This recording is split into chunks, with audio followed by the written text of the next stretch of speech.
बोलिए वृंदावन बिहारी लाल की जय। बोलिए मोर मुकुट बंसी वाले की जय। बोलिए सांवरे सरकार की जय। बोलिए प्रभु श्री राम की जय।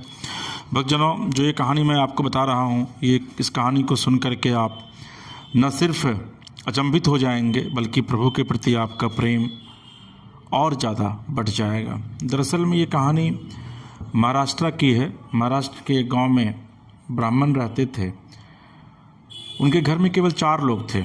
एक ब्राह्मण खुद, उनकी पत्नी ब्राह्मणी, उनका पुत्र और उनकी पुत्र की पत्नी यानी उनकी पुत्रवधू। उनकी पुत्रवधू बड़ी ही साध्वी और भक्ता थी जिनका नाम सखुबाई था। बचपन से ही संत महात्माओं का संग करके निरंतर श्री कृष्ण के चिंतन में वो लगी रहती थी। जैसे गाय कसाई के चक्कर में फंस जाए, वैसे ही साध्वी सखुबाई की शादी एक ऐसे परिवार में हुई जहाँ उनकी सास, ससुर और पति तीनों उनके विरोध में रहते थे, यानी उनके भक्ति के विरोध में रहते थे। उनकी सखुबाई की सास उन्हें थप्पड़ मारती थी और गालियाँ भी दिया करती थी। उनके परिवार में सब उनके भजन के विरुद्ध थे, लेकिन सखुबाई ने कभी किसी से कुछ नहीं कहा। उनके पति भी उनके अनुकूल नहीं थे, प्रतिकूल थे। सखुबाई को बहुत कष्ट दिया जाता था, लेकिन उस कष्ट के बीच भी भगवान का सुमिरन करना वो कभी नहीं भूलती थी। और यही वजह है कि इतनी प्रतिकूलता होने के बावजूद सखुबाई ने अपने पति, अपने ससुर और सास से कभी भी द्वेष नहीं किया, कभी भी विद्रोह नहीं किया। उनका जीवन क्लेश में था, पर सखुबाई ने कभी किसी से कठोर वचन नहीं बोले। हमेशा मृदुभाषी थी, हमेशा मृदु वचन ही बोलती थी, जो मान अपमान, लाभ हानि, जय पराजय, सुख दुख को समान भाव से सहते हुए भगवत का स्मरण करता है, यानी प्रभु का स्मरण करता है। कहा जाता है कि भगवान उसके अधीन हो जाते हैं। ये कहानी भी कुछ ऐसी ही है। सखुबाई को भक्ति के लिए पीटा जाता था, गालियाँ दी जाती थी, क्लेशात्मक व्यवहार किया जाता था, लेकिन सखुबाई के हृदय में विट्ठल यानी कृष्ण ऐसे बसे हुए थे कि इसका सखुबाई के ऊपर कोई प्रभाव नहीं पड़ता। सखुबाई को फटे पुराने कपड़े पहनने को मिलते थे, रूखा सूखा खाने को मिलता था, प्रतिक्षण डांट पिटाई होती थी, लेकिन वह हर समय श्री कृष्ण के चिंतन में लीन रहती थी, लगी रहती थी। सखु की दशा पर गांव के स्त्री पुरुषों को बहुत तरस आती थी, पर किसी की हिम्मत नहीं होती थी कि कोई भी उसके परिवार को जाकर यह समझा सके कि भगवान की भक्ति करना कहीं से भी कोई अपराध नहीं है, कोई गुनाह नहीं है। सखुबाई मन ही मन भगवत कृपा का अनुभव करते हुए सोचती थी कि कितने कृपालु हैं मेरे कृष्ण। यदि मेरे पति, सास या ससुर मुझसे प्यार करते तो श्री कृष्ण के प्यार में कभी नहीं बाधा पड़ती।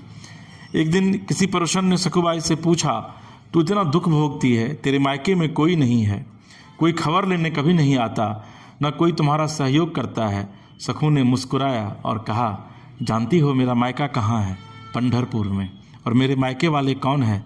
जानती हो? विट्ठल और रुक्मिणी जी। और सखी, उनका परिवार बहुत बड़ा है, असंख्य संतानें हैं। मुझे लगता है कि वो असंख्य संतानों की व्यवस्था में मुझे भूल गए हैं, इसलिए मुझ गरीब की खोज खबर लेने वो नहीं आ पा रहे, पर उनकी मुझ पर बहुत ही कृपा है। अब देखिए, भक्ति क्या है? भक्ति एक भाव है, और सखुबाई के इस भाव को समझिए, जो प्रभु से शिकायत नहीं करती है। वो कहती है कि प्रभु, चूंकि आपके इतने संतान हैं ना, कि संतान के बीच में आप मुझे भूल गए हैं। पंढरपुर महाराष्ट्र का एक प्रसिद्ध धाम है। यहाँ एकादशी को बड़ा मेला लगता है, जिसमें भगवान श्री विट्ठल जी के दर्शनार्थ लाखों नर नारी दूर दूर से नाम कीर्तन करते हुए, नृत्य करते हुए उत्साहपूर्वक पंढरपुर की यात्रा करते हैं। जब यात्रा का दिन आया तो भक्तों की मंडलियाँ कीर्तन करते हुए, नाचते हुए पंढरपुर के लिए चारों ओर दल बना कर जाने लगा। भक्तों को पंढरपुर जाता देख सखुबाई के हृदय का बांध टूट गया। विचार किया, क्या करूं, क्या ना करूं। मेरे प्रीतम का ऐसा बड़ा उत्सव हो रहा है, यदि मैं सास से पूछूंगी तो पिटाई ही होगी। उन्होंने सोचा, सास, ससुर, पति कोई भी जाने तो देगा नहीं। सखुबाई ने पानी भरने के बहाने सखुबाई वहाँ से निकली। दरअसल में सखुबाई पानी भरने के लिए रोज़ कृष्णा नदी में जाती थी। वहाँ पंढरपुर में कृष्णा नदी है, तो ठीक रोज़ की तरह ही सखुबाई ने घड़ा लिया और कृष्णा नदी में जल भरने के बहाने घर से निकली। प्रेमी भक्तों के संकीर्तन दल को देखकर सखु के हृदय में प्रेम उमड़ पड़ा। पंढरपुर जाने की प्रबल इच्छा कर सखुबाई ने घड़ा वहीं रख दिया और वह भक्तों की मंडली में साथ हो चली। सखुबाई को जाते हुए एक परुषन ने देख लिया और दौड़कर उसने उनकी सास को बता दिया कि उसकी बहू संतों की मंडली के साथ भाग गई है। अब सास और पति ने बड़े बड़े डंडे निकाले और उन्होंने सखू को रोकने के लिए दौड़ लगाई। उन्होंने देखा तो सखूबाई अपने प्रीतम के दर्शन के लिए विशेष इच्छुक थी और भक्तों के बीच में भगवत प्रेम में उन्मत्त हो रही थी, पागल हो रही थी।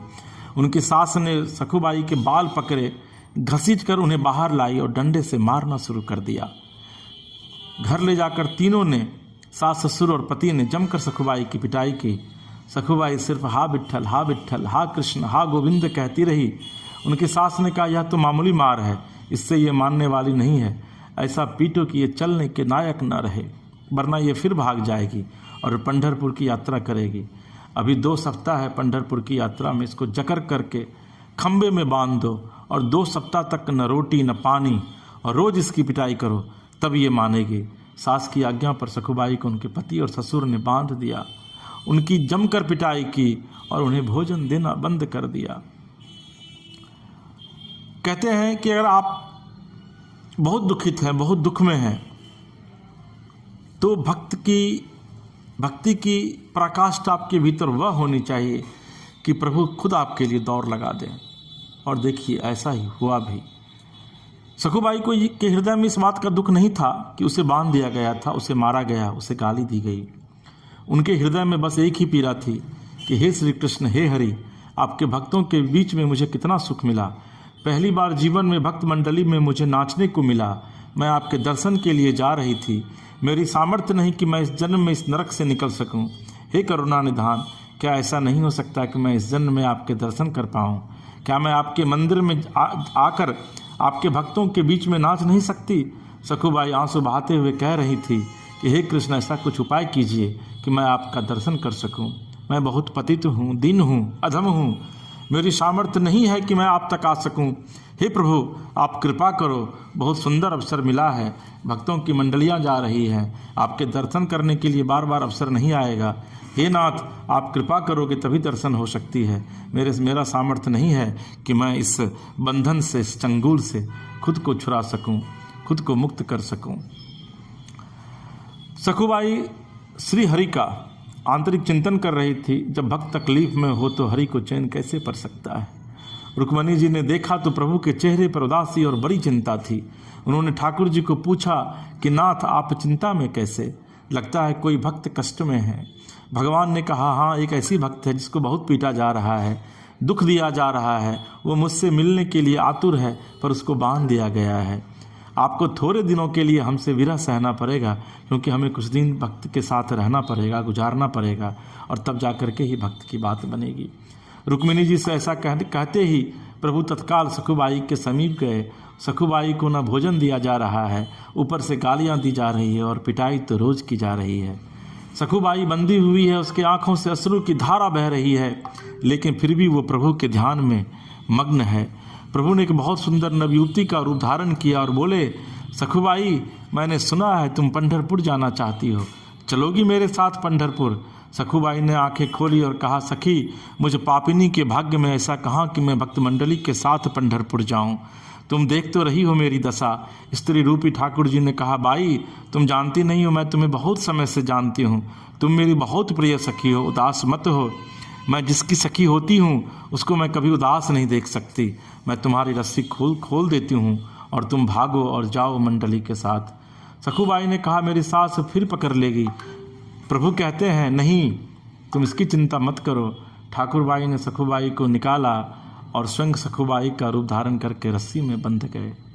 देखिए प्रभु की क्या भक्ति, प्रभु के प्रति क्या भक्ति है और प्रभु का भक्तों के प्रति क्या प्रेम है। कहते हैं, जिनका नाम मात्र स्मरण करने से माया का बंधन टूट जाता है, जिनको पाना बड़े बड़े योगियों के लिए भी दुर्लभ है, उनके वश की बात नहीं है, वही भगवान अपने भक्त सखूबाई के लिए एक साधारण स्त्री की तरह खूंटे में रस्सी से बंध गए। ठाकुर जी चुपचाप चाटे खा रहे हैं। ठाकुर जी को कई दिन हो गए, भोजन नहीं मिला, पानी नहीं मिला और रोज उनकी पिटाई हुई। 14 दिन बीत गए, प्रभु बंधे रहे, रोज डंडे और गालियां खाते रहे।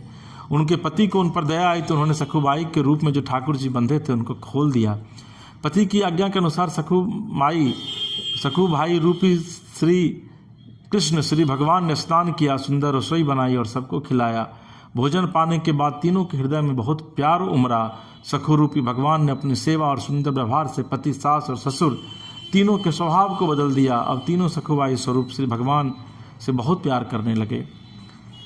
इधर सखुबाई पंढरपुर पहुंच के नाम संकीर्तन करते हुए नाच रही हैं। प्रभु के प्रेम में वो इस बात को भूल गई कि मेरी जगह कोई और सखी बंधी हुई है। आनंद में विभोर हुई सखुबाई ने चंद्रभागा नदी में स्नान करके मंदिर के अंदर प्रवेश किया। वो मंदिर में जाकर श्री हरि के दर्शन करके आनंद सिंधु में डूब गई। सखुबाई का प्रभु में ऐसा मन लगा, ऐसी मग्न हुई कि प्रभु के सामने प्रतिज्ञा कर ली कि जब तक शरीर में प्राण रहेंगे मैं पंढरपुर की सीमा के बाहर नहीं जाऊंगी। उन्हें क्या पता था कि उनके बदले पंढरीनाथ जी वहाँ बंधे हुए हैं, स्वयं श्री कृष्ण स्वयं नारायण वहाँ बंधे हुए हैं। सखुबाई पांडुरंग के ध्यान में संलग्न हो गई, मग्न हो गई। सखुबाई के सामने वो स्वरूप प्रकट हुआ कि सखुबाई विह्वल हो गई और भगवान के सौंदर्य के दर्शन में इतना मुग्ध हुई कि नाचते नाचते सखुबाई के प्राण छूट गए। जरा समझिए, एक भक्त की भक्ति जो है उसकी पराकाष्ठा क्या होती है। एक ब्राह्मण उस मंडली में आया और उसने सखुबाई की लाश को देखा। उसने साथियों को बुलाया और सब ने मिलकर सखुबाई के शरीर का अंत्येष्टि संस्कार किया। हालांकि यहाँ पर यह भी है कि जब सखुबाई वहाँ पहुँची थी तो उसी गांव के कुछ लोगों ने देखा था और यह भी देखा कि सखुबाई नृत्य करते करते शरीर त्याग दी है और उनका अंतिम संस्कार कर दिया गया है। और उसके बाद वो लोग फिर उस गांव की ओर लौटते हैं, अपने गांव की ओर लौटते हैं। इधर माता रुक्मणी ने विचार किया कि ठाकुर जी कह के गए थे कुछ ही दिनों में वापस आ जाऊंगा, आज तक वापस नहीं आए। फिर ध्यान किया तो देखा कि जिसके लिए गए थे उसने तो शरीर छोड़ दिया और उसके शरीर का अंतिम संस्कार भी हो गया है। अब मेरे प्रभु को तो बहू बनकर वहीं रहना पड़ेगा। रुक्मणी जी को बड़ी चिंता हुई। रुक्मणी जी शमशान पहुंची और उन्होंने सखुबाई की राख हड्डी वगैरह को एकत्रित किया और प्रेम दृष्टि से देखा तो सखुबाई जीवित हो गई। सखुबाई को ऐसा लगा जैसे वह गाढ़ निद्रा से जागी हो। रात को स्वप्न में रुक्मिणी जी ने सखुबाई से कहा, देखो पुत्री, तुम्हारा प्रण पूरा हुआ। तुमने कहा था कि जब तक इस शरीर में प्राण रहेंगे मैं पंढरपुर की सीमा के बाहर नहीं जाऊंगी। तुम्हारा वह शरीर तो जल गया, अब तुम लौट जाओ। मेरे प्रीतम तुम्हारे रूप में तुम्हारे घर पर हैं। आदेश पाकर सखुबाई आनंद मगन होकर 2 दिन बाद यात्रियों के साथ वापस लौट आई। सखु को आता देख सखु वेशधारी भगवान पंढरीनाथ जो वहाँ बहू के रूप में थे, उन्होंने सोचा कि अगर वो यहाँ आ गई और मैं भी यहाँ रहा तो गड़बड़ हो जाएगी। ठाकुर जी ने तत्काल सास से कहा कि मैं पानी लेने जा रही हूँ। उन्होंने घड़ा लिया, घाट पर आई और पूर्व परिचित सखी का वेश धारण कर सखुबाई से मिली। उन्हें देखते ही सखुबाई को सारी बातें याद आ गई। सखुबाई ने दौड़ करके उन्हें हृदय से लगाया और कहा कि सखी, आपकी कृपा से मुझे पंढरपुर जाने का मौका मिला। मुझे मेरे ठाकुर जी के दर्शन हुए, उनके चरणों को पकड़ लिया। बहन, तुम्हें बहुत कष्ट भोगना पड़ा होगा मेरी वजह से। ठाकुर जी ने कहा कि तुम चिंता मत करो, तुम सुखी हो गई ना। सखुबाई ने कहा कि हाँ। ठाकुर जी ने कहा मुझे कोई कष्ट नहीं हुआ। यदि तुम्हें सुख मिला तो हर कष्ट मेरे लिए सुखमय है। तुम ये घड़ा लो, इसमें जल भरो और घर जाओ। सखुबाई घड़ा भरकर अपने घर को गई और ठाकुर जी वहीं अंतर ध्यान हो गए। सखुबाई घड़ा उठाकर घर पहुंची और स्वाभाविक अपने काम में लग गई। सखुबाई को सास ससुर और पति के बदले हुए स्वभाव को देखकर बड़ा आश्चर्य हुआ और खूब प्यार मिलने लगा। एक दिन जो लोग वहाँ सखुबाई को मृत देखे थे और अंतिम संस्कार किया था, वही लोग जब वापस पहुँचे और सखुबाई के घर गए तो जाकर उनके सास ससुर से मिलकर कहा कि एक खबर देने आया हूँ। तुम्हारी बहू सखुबाई पंढरपुर गई थी, जहाँ ठाकुर जी के दर्शन करके उसके प्राण निकल गए और हम सब ने उसके शरीर का अंतिम संस्कार कर दिया। परिवार वालों ने कहा कि हमारी बहू तो घर के अंदर है। आवाज़ लगाई तो सखुबाई सामने आ गई। उन लोगों के होश उड़ गए। आखिर ब्राह्मण के बहुत कहने पर उन्होंने सखु को अपने पास बुलाकर पूछा कि हमने तुम्हें यहाँ बांध रखा था, लेकिन ये कहते हैं कि तुम पंढरपुर में गई और वहाँ मर गई, कैसी बात है ये? सखुबाई ने कहा, ये जो कह रहे हैं वो बिल्कुल सही है। जिस समय आप लोगों ने मुझे घर में बांध रखा था उसी समय कोई नवयुवती स्त्री आई थी और उसने मुझे अपनी सखी बताकर मेरी खूब सहायता की, मुझे खोल दिया। मैं भक्तों के साथ पंढरपुर गई और वो यहाँ बंधी रही। मुझे तो वहाँ भेज दिया और स्वयं आपका प्रतिकूल व्यवहार सहती रही। मैं पंढरपुर जरूर गई थी, वहाँ एक दिन मुझे बेहोशी भी हुई। बाद में मुझे मालूम हुआ कि मैं मर गई थी और मेरे शरीर को जलाया गया था, पर रुक्मिणी जी ने मुझे जिंदा कर दिया और वापस भेज दिया। जब मैं नदी के पास आई तो वह युवती जिसने मुझे खोला था वो मुझे घरा देकर चली गई। आप लोग जानते हैं वो युवती कौन थी? सास, ससुर और पति ने कहा, हमें तो पता नहीं। सखुबाई ने कहा, जब वो चली गई तो मुझे पता चला कि वो मेरे पांडुरंग विट्ठल ही तो थे। आप लोगों का बड़ा सौभाग्य है कि आपको मेरे इष्ट के दर्शन हो गए। यह सुनते ही सखुबाई के सास, ससुर और पति उनके चरणों में गिर पड़े और कहा कि हमने तुम्हें पहचाना नहीं।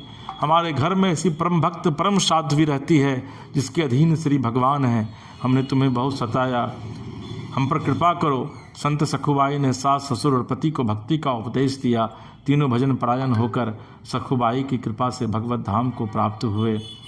देखिए, जीवन में कहा गया है भक्तों के विषय में, स्वयं प्रभु कहते हैं कि प्रबल प्रेम के पाले पर कर प्रभु को नियम बदलते देखा। खुद का मान टले टल जाए पर जन का मान न टलते देखा। प्रभु भक्तों के लिए अपने मान को टाल देते हैं, लेकिन अपने भक्त के मान को कभी टलने नहीं देते हैं। तो अगर आप प्रभु के उपासक हैं और भक्ति मार्ग में आगे बढ़ रहे हैं और आपके जीवन में अनुकूलता नहीं है, प्रतिकूलता भी आती है, तो भी आप आनंद मग्न होकर हरि का सुमिरन कीजिए, अपने आराध्य का सुमिरन कीजिए। निश्चित तौर पर प्रभु आपके सामने जल्द से जल्द प्रकट होंगे। और क्योंकि ये ऐसे भी ये कहा गया है कि जीवन में जिसको दुख क्लेश भगवान देते हैं, भगवान अपने भक्तों को बहुत दुख क्लेश देते हैं। वो देखते हैं कि क्या इसमें मेरा भक्त विचलित होता है, और जो भक्त विचलित नहीं होता है प्रभु हमेशा उस पर अपनी कृपा बनाए रखते हैं। तो आपको ये प्रसंग कैसा लगा, निश्चित तौर पर आप कमेंट बॉक्स में जाकर कमेंट कीजिए। हमारे YouTube चैनल या फिर आपका जो YouTube चैनल है ये मानस कथा रामायण, उसको सब्सक्राइब कीजिए, लाइक कीजिए, शेयर कीजिए। और अगर आप अपने इलाके में मानस कथा यानी रामायण की मुफ्त में पाठ करवाना चाहते हैं तो नीचे दिए गए नंबर पर संपर्क करें। पूरी तरीके से ये मानस कथा निःशुल्क होगा। प्रभु श्री राम, प्रभु श्री कृष्ण, हरि की कृपा आपके और आपके पूरे परिवार के